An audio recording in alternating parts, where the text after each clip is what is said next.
The ultimate prize at the 2014 Grand Casino PBA Summer Swing comes at us this week in the form of the Oklahoma Open. Those who made it to the stepladder finals in this show had to excel on the shortest oil pattern in the PBA, the Wolf, the flat, punishing nastiness that is the Bear, and the longest pattern on tour in the Badger. Perfect. After 6 games of qualifying on all 3 patterns and 6 more per pattern in match play for a total of 36 grueling games in 5 days, not counting the additional games bowled for those who made cuts, only 5 of the most talented and versatile bowlers would make the show. The oil pattern for the Oklahoma Open, the Bear. Why would anybody choose the Bear? Ask E.J. Tackett. As the top seed, he got to choose the pattern, and he chose the most gruesome pile of oil he possibly could.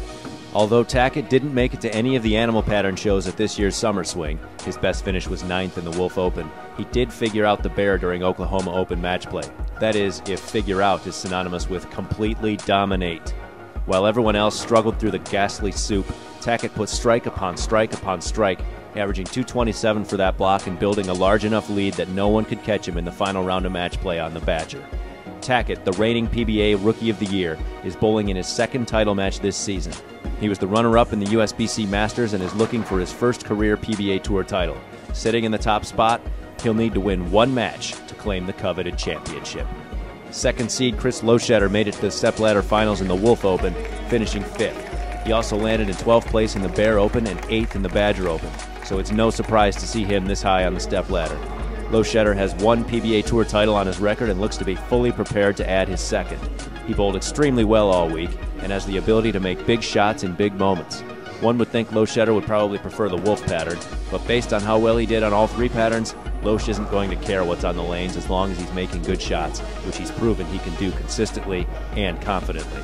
The 3rd seed belongs to Badger Open champion Bill O'Neill, who also made the show in the Bear Open, finishing 3rd. O'Neill was just off the show in the Wolf Open, taking 8th place, and is the only bowler in the entire field to make it to 3 out of the 4 shows. 4 of 5 if you count the upcoming King of the Swing finals by virtue of his Badger Open victory. After the amazing display of sheer bowling skill O'Neill put on in the Badger Open title match, nobody wants to face him on any pattern. Add the fact that he qualified 2nd and finished 3rd on the Bear pattern, and this is a prime opportunity for O'Neill to win his 2nd title of the Summer Swing and 6th of his career. Making his 2nd television appearance of the Summer Swing is 4th seed Tommy Jones, who led all qualifiers and finished 2nd in the Bear Open on this very oil pattern. Jones also finished a mere 4 pins off the show in the Wolf Open for a 6th place finish. Jones will be opening the show on fresh oil, well, as fresh as it can be after practice, a stark difference from his runner-up finish in the Bear Open when he had to wait for 6 games plus practice to be bowled before he could get out there. There aren't a lot of bowlers who would have a legitimate chance at running the ladder against such stiff competition and on such a difficult oil pattern, but Tommy Jones is one of them.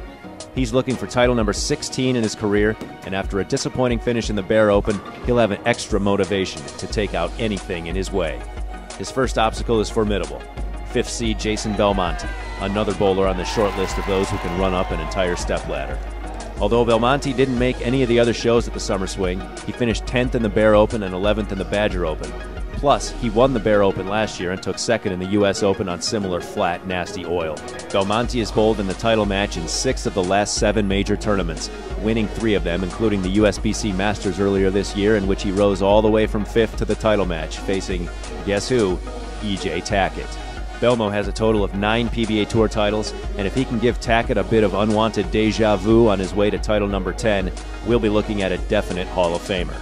The Oklahoma Open is full of storylines and possibilities, and one storyline that always captivates bowling audiences is the potential for a bowler to win his first title.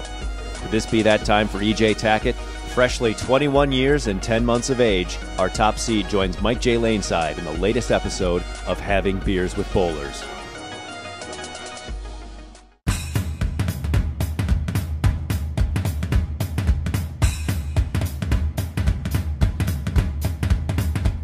Mike J. Laneside, Having Beers with Bowlers. Welcome, E.J. Tackett. Wait, hey, wait a second. This is the first in Beers with Bowlers history. I think I'm going to have to check an ID here.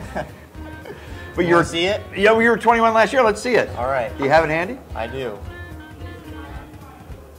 We tend to try to make new ground here. Go. There it is, Indiana. Wow. See, I got it before I was 21, so it's still up and down, not horizontal. I was going to say, yeah, that's good enough for America's Most Wanted right there. I still get questioned. Are you really 21? Yeah, I am. Well, it brings up a great opening question. Where the heck did you get this maturity? I've seen you compete. We saw you compete at the Japan Cup, but you just have this confidence about you that doesn't seem right for someone that's just past 21. Where does that come from? Well, I think it has a lot to do with how I was raised. You know, I grew up in a bowling center talking, you know, I spent all my time with, you know, people who were 40, 50 years old. So I learned to adapt the way they thought and everything like that. So I guess that's where it's come from, you know, growing up in a bowling alley like that with older people and playing golf with older people. You know, I was never hanging out with people my age, so I guess I skipped the whole, you know, kind of immaturity that we see. And, you know, I think it's turned out for the best. It's working out so far as you're becoming a factor in every event that you bowl in and gaining some TV experience. Take me back to that first television experience that you had with the PBA. Well, you know, everybody tells me that, well, you didn't look nervous at all, but I tell them, yeah, I didn't look nervous on the outside, but inside I was turning. You know, it's just, you know, every bowler goes through it. You know, that first time they're super nervous, and, you know, you could tell from my first 2 shots, they weren't very good. But, you know, the more and more I get on TV, the more and more comfortable I'm getting. So. One of the great things about the sport of bowling, especially in its history, is you got guys like Steve Cook who have been 6'8". You got guys like Wayne Webb who are slighter in frame, and you fit that bill. You've got to find a way to generate club head speed, and you got to find a way to generate revs. Take me through your game step by step, from that first step to the foul line, and where do you generate your power? Honestly, no clue. I really don't know how I do it. Yeah, I don't know if it was just, you know, I grew up watching Pete, and I wanted to have, you know, I wanted to bowl like Pete did, just because. And then Tommy came out, and I was like, wow, I want to hook it like Tommy. So I started hooking it like Tommy did. And, I don't know, I guess I just naturally developed the right way to create rev rating. I don't know exactly how I do it, but somehow I do. Having Beers with Bowlers, Mike J. Laneside with E.J. Tackett. E.J., one of the raging debates out there in the world of bowling and Facebook and here in the bar and elsewhere is golf and bowling. And people want to make comparisons between the sport and the business. As a good golfer and a good bowler, is there a comparison to be made first on the sports side? Are there elements that work together? I would say there are, because, you know, there's a lot of good bowlers that are good golfers, and I know a lot of golfers that bowl. So there seems to be some similarities, you know, with hand-eye coordination and you know, the swing. I guess if, you know, when you're right-handed, the right arm going back it's similar. It's not the same, obviously, but it's similar. And I guess it's just the biggest thing, the hand-eye coordination. And finally, career goals. Where do you see yourself a couple years down the road? What are you working towards? I want a title. I want a title. First thing is to get a title, and the next thing is to get a major. Well, good luck to you. E.J. Tackett, appreciate it. His ID did correspond. He is legal. And thank you for stopping by and having beers with bowlers. Thank you. I'm Mike J. Laneside. The 5 most versatile bowlers from the Summer Swing enter the Grand Event Center inside the Grand Casino Resort and Hotel, looking to claim supremacy as Oklahoma Open champion. E.J. Tackett, Chris Loschetter, Bill O'Neill, Tommy Jones, Jason Belmonte. The bear pattern plays another prominent role as these superstars fight for the top prize at the Summer Swing. Tune in Tuesday, June 24th at 7 p.m. Eastern Time on CBS Sports Network.